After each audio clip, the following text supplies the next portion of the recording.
do you know what happened last night? The Israelis knew where Haniyeh was. They knew the building in Tehran he was in. It was a military building for people that used to serve. They knew what floor he was on. They knew what room he was in, and they launched a drone all the way across Iran into Tehran, and they flew that drone through that window. That is embarrassing. Firstly, let's talk about that big story in the Middle East. Iran's new president has now vowed to bring severe punishment to Israel after the death of Hamas's leader, Ismail Haniyeh, after he was killed in an airstrike in Tehran. That news came just hours after the Israel Defense Force claimed responsibility for the assassination of a senior Hezbollah commander. That was in an airstrike on the Lebanese capital of Beirut. Let's say now hello and good afternoon and welcome to Tim Marshall, the author and former senior foreign correspondent. Hello to you, Tim. Hello there, John. Tim, look, we touched on some of this story, of course, last night. The potential dangers, Tim, of Israel's killing of a Hezbollah commander in Beirut and a Hamas leader in Iran are, well, they're very obvious, but they are very great. And they got a lot worse with that second strike. And that's because the two things are obviously connected, the two assassinations, but they are also separate. I'll try and explain that. If it had just been the Hezbollah man killed in Beirut, Lebanon sovereign territory, then Iran can lean on the Hezbollah and say, obviously you're going to have to do something, but really keep it low because we don't want to go to war. But when Israel then hits the Hamas leader, Ismail Haniyeh, in Tehran on sovereign Iranian soil, that completely changes the equation because they can't be seen to look weak. And so now Iran, and I thought the most important words that came out today was Ayatollah Khomeini, the supreme leader. He said, it is our duty to hit back. So there is going to be action now. It is a question of what level. Yeah, I guess that's the next question, and forgive me for it in advance. I wonder, Tim, is it possible to make any kind of educated guess on how Iran might choose to respond to this? I mean, haven't they, pulled back from a really huge escalation in the very recent past? I can only make an hopefully educated guess on the options. The options are, we talked about this quite at length last night, John, about calibration, about how those lines, those red lines are very fuzzy and how you can cross them without really knowing. So one of the things that Hezbollah is going to, well, they are going to probably fire rockets across the border again. I mean, they do it most days, but how many are they going to fire? Are any of them guided? If they're guided missiles, they'll probably hit their target. Will there be such a barrage they'll overwhelm Iron Dome? Will they hit civilians? And crucially, will they go to cities? Yes. Because here's an equation for you. Hezbollah hits Tel Aviv. It's all-out war. That's it. And it's such an all-out war, the Americans probably join in on the Israeli side. Option two, hit Kiryat Shimona. This is a smallish town up in the north. It's mostly emptied of civilians over the last 9 months. Hit that, it's probably not a war. The Israelis can read that and realize, okay, you've responded. We can de-escalate over the next few days.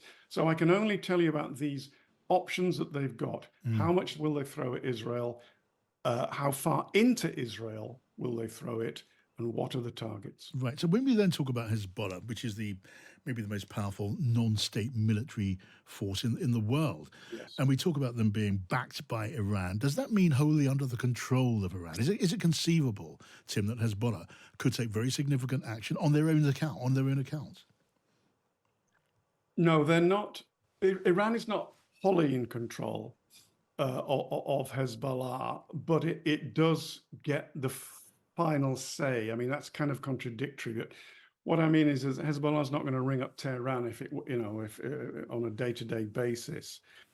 The background to this is that Iran isn't ready for this war. Iran wants to wait until it has a nuclear weapon, and at which point it can get away with a lot more because a lot more people will not do anything about it, and it's a year away at least. And this is the bit of the equation that really matters. Hezbollah's rocket arsenal of 150,000 rockets, X thousand of them guided missiles, is Iran's safety net that Israel doesn't smash Iran's nuclear facilities, because if they do, Iran then presses the button in Beirut and out come Hezbollah's missiles. So Iran doesn't want Hezbollah to burn all those missiles yet. And that's the restraining factor that it has on them. So yes, it has the final say, because they can say, if you do this, you can forget our help in the future, and they bankroll them. But there is only so much that they can do, and they will be talking to each other today. Another aspect of this, John, is the blow to Iran's pride is probably the wrong word. Their standing. They took a bit of I wouldn't say a beating in April when they threw missiles at Israel. Israel threw missiles back. But the Middle East was awash with memes and cartoons poking fun at Iran for how badly they did. And they can't get away with that again. Right. So they have to put that into it. If we do this, we have to do something proper. But also, look, do you know what happened last night? The Israelis knew where Haniyeh was. They knew the building in Tehran he was in. It was a military building for people that used to serve. They knew what floor he was on. They knew what room he was in. And they launched a drone all the way across Iran into Tehran, and they flew that drone through that window. That is embarrassing. And yeah, and also quite an exercise in the applied use of intelligence. If you can stay with us, Tim, that would be really, really, really good. Well, I welcome to the program Yossam Confino, who's Middle East correspondent and is speaking to us live now from just north of Tel Aviv. Hello to you, Yossam. Hello there. Yoss, I wonder if you can give us some kind of insight into the thinking of the Israeli leadership. Was this all about deterrence, all about sending a message on the one hand to Hamas, on the other hand to Hezbollah? Because they're daring Iran and Hezbollah, and of course Palestinian militants now, to do their worst. I'm not surprised, really, because anyone who has listened closely to what the Israeli government has said from the beginning knew that Ismail Haniyeh had a target on his back. It was just a matter of time before they would get to him. And the reason why they haven't killed him before now is because Haniyeh mostly resides in Qatar, and launching an airstrike in Qatar would derail any possibility of a ceasefire, because Qatar is the main power broker in these negotiations. So the minute that Haniyeh sets foot in Iran, and the minute that Israel has the intelligence and the capabilities to kill him, they will do it. Yes. Now, this is obviously convenient now for Netanyahu, because he can portray this as a huge political and military victory. And at the same time, Netanyahu is also seemingly not very interested in actually striking a ceasefire. So he wins both ways here.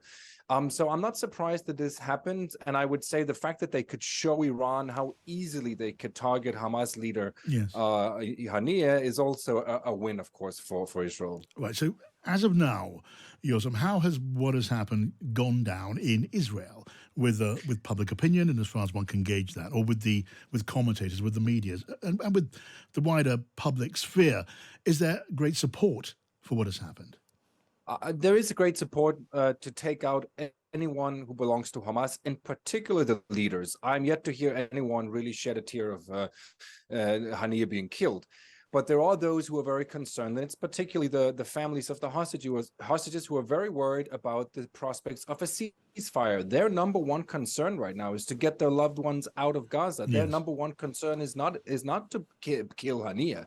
So there's worry, but I would say generally there's backing for this action, and also people are expecting this to blow up now. So Israel is on high alert, and they're ready for any kind of Iranian retaliation, whether it be direct or indirect. It could be attacks on Israeli embassies abroad, for example. Right. Look, I mean, will this work? As it were, I'm looking at the narrow, crude political advantage and disadvantage as it bears on Benjamin Netanyahu. He's been very widely perceived, Yossam, hasn't he, to be, well, let's say, taking the opportunity of this conflict to cement himself in office and fend off those court cases which are swirling over his head.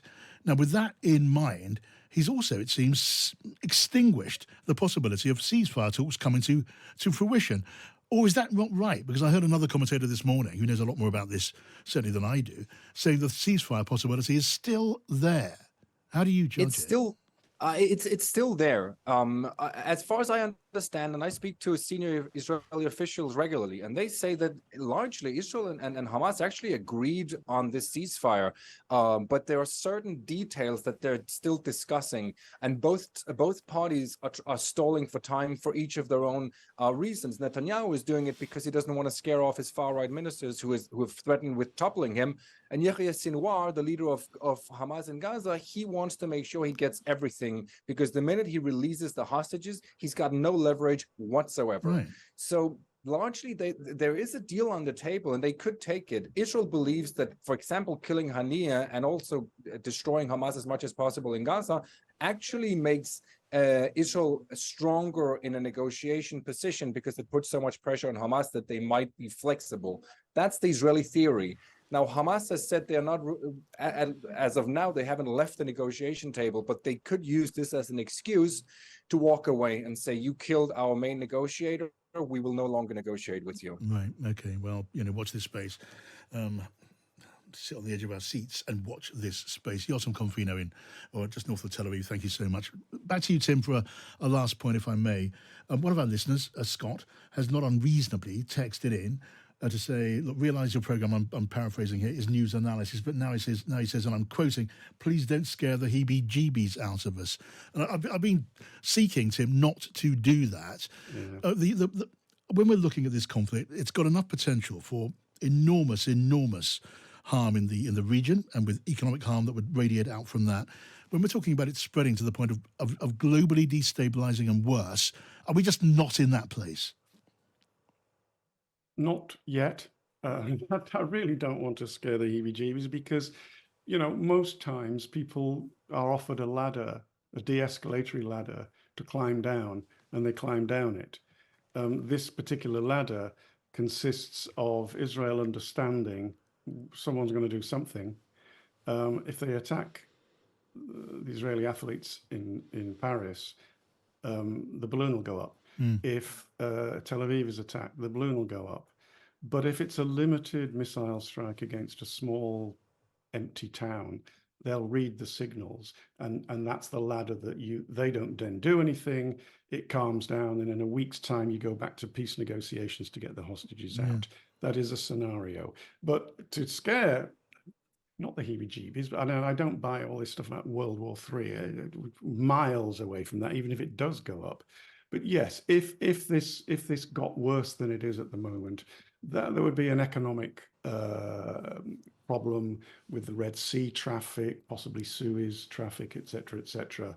But it wouldn't go further than the Middle East, I don't think. Right. I mean, it's pretty awful, John, but both sides are reading each other. Iran and Israel do not yet want to go to war. Wars do happen by accident.